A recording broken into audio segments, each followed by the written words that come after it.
Concern over the rising number of the suicide cases in the country, some blaming it on harsh economic times and lack of strong policies. Some attribute it to lack of healthcare facilities to manage and mitigate mental health illness. But what goes on in the mind of a person with suicidal thoughts? Well, KTN News reporter Catherine Imuraget spoke to some experts to help answer this question. Take a look.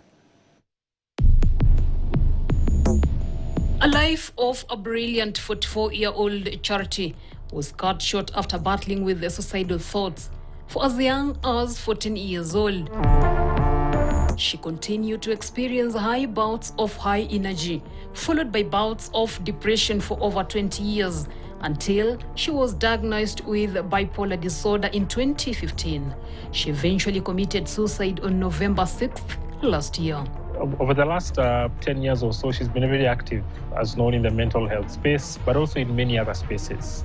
Part of she started with Tunawiri, an organization together with others where they used to do a lot of capacity building in the community, prisoner reintegration, used to do programs with many health institutions. And so that was the core of her work and her vocation, even beyond what has been known in the mental health space.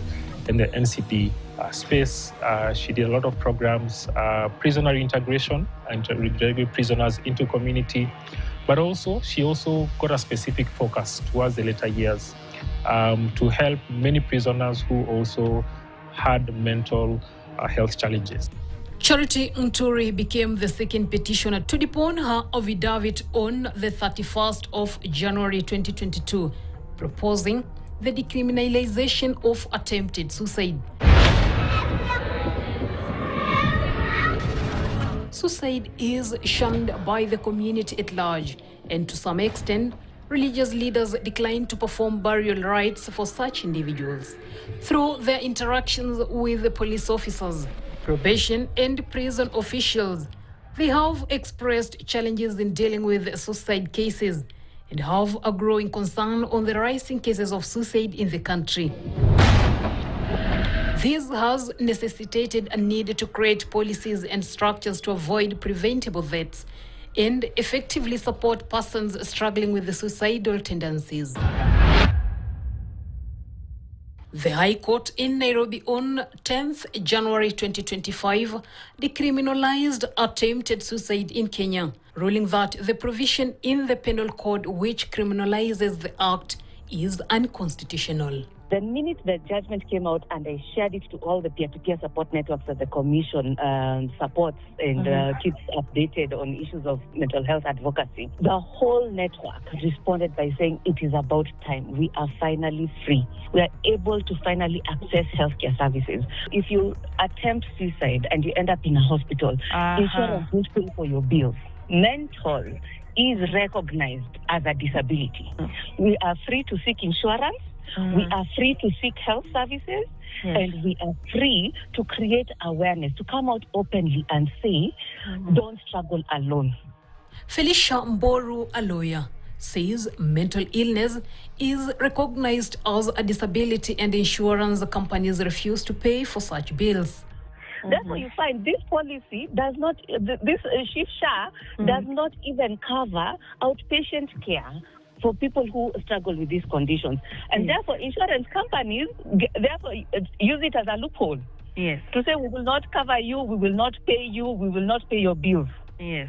Discrimination. Yes. So we still need a lot more advocacy. It's not just increase the budget, but increase the budget towards what? Increase the mental health budget, which currently is less than 0.1%. So what next after this ruling? We do not expect that any judicial officer will now entertain a case where somebody is brought before them for attempted suicide. We expect that anybody who's brought before them, the case will be dismissed because of the precedent that has been set by this ruling. A big number of people who try to commit suicide has been to a health facility, but treated for different ailments. Professor Lukoye Atoli says there is need to create an environment in the society where people can express their issues. But just before one gets to take his or her life, what goes on in their mind. It can be many things. So somebody who is severely depressed, for instance, feels like life is not worth living.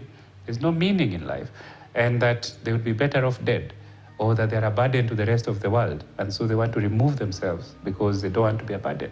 So those are the kinds of thoughts that they're going through, and they make sense to them, and they overcome that natural prohibition against killing yourself, and they will try. Somebody with severe mania in bipolar disorder, for instance, they take risks. They engage in behaviors that are risky because the prohibition against some risky behaviors is removed during that manic state.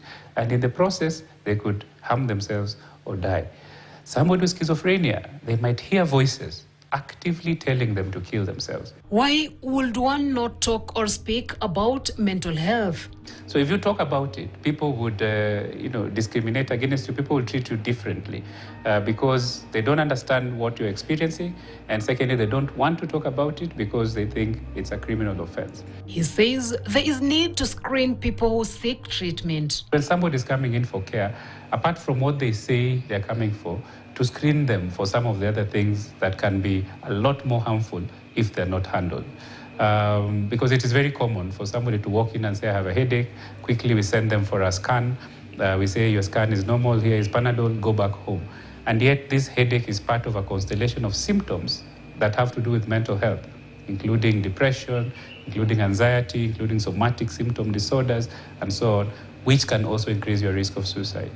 So we have to have a system that screens people who are coming for care to figure out whether they also have psychological needs that we need to address.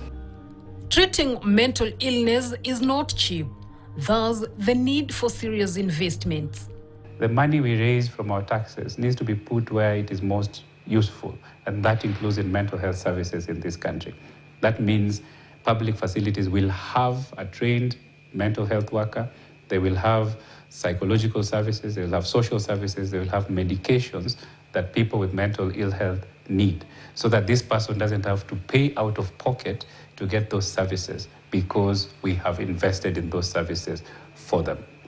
According to World Health Organization WHO, there are several measures that can be taken at population, subpopulation and individual levels to prevent suicide and self-harm. They include limiting access to the means of suicide. For example, pesticides, firearms, certain medications. Interaction with the media of responsible reporting of suicide. Foster social-emotional life skills in adolescents.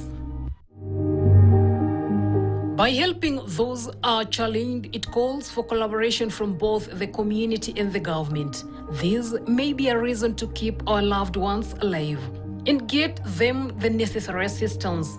But this can only be achieved from a point of understanding. Catherine Imuragate, KTN.